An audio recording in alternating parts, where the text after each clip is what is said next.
एखाद्या सरकारी अधिकाऱ्याची 21 वर्षात तब्बल 25 वेळा बदली झाली तर तुमच्या डोक्यात पहिला विचार काय आहे? हा अधिकारी प्रचंड कामचुकार आहे की मग सिस्टीमच्या दबावाला अजिबात न झुकणारा रिअल लाईफ सिंघम? मंडळी, ही गोष्ट आहे महाराष्ट्रातील सगळ्यात जास्त चर्चेत राहणारे IAS अधिकारी तुकाराम मुंढे यांची. एका सामान्य शेतकरी कुटुंबातून आलेल्या तुकाराम मुंढे यांनी UPSC परीक्षेत थेट देशात 20वा क्रमांक पटकावला आणि संधी सेवेत एंट्री मारली. पण ते जिथे जिथे गेले तिथे त्यांची काम करण्याची एकच फिक्स पद्धत राहिली.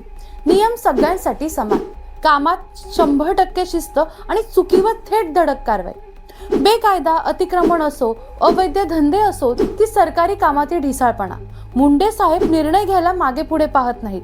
याच कडक कार्यशैलीमुळे ते सामान्य जनतेच्या गळ्यातले ताईत बनले.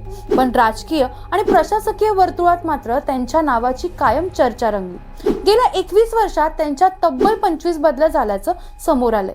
म्हणजे गणित लावून पाहिलं तर एका ठिकाणी त्यांना काम करायला सरासरी 10 महिने सुद्धा मिळालेले नाहीत.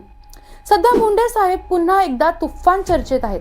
कारण काय तर बोगस दिव्यांग प्रमाणपत्रावर केलेली थेट कारवाई आणि खाद्य भेसळी विरोधात उघडलेली धडक मोहीम. या बाबतीत लोकांचं एकच म्हणणं आहे, पद बदललं, शहर बदललं, पण तुकाराम मुंढेंचा पॅटर्न कधीच बदललेला नाही. तुम्हाला काय वाटतं? वारंवार होणाऱ्या या बदल्या म्हणजे सिस्टमचा दबाव आहे की फक्त प्रशासकीय प्रक्रिया? तुमचं मत कमेंट करून नक्की सांगा. आणि अशाच भन्नाट, माहितीपूर्ण आणि ट्रेंडिंग किस्स्यांसाठी आपल्या daily.marathi ला आत्ताच फॉलो करा.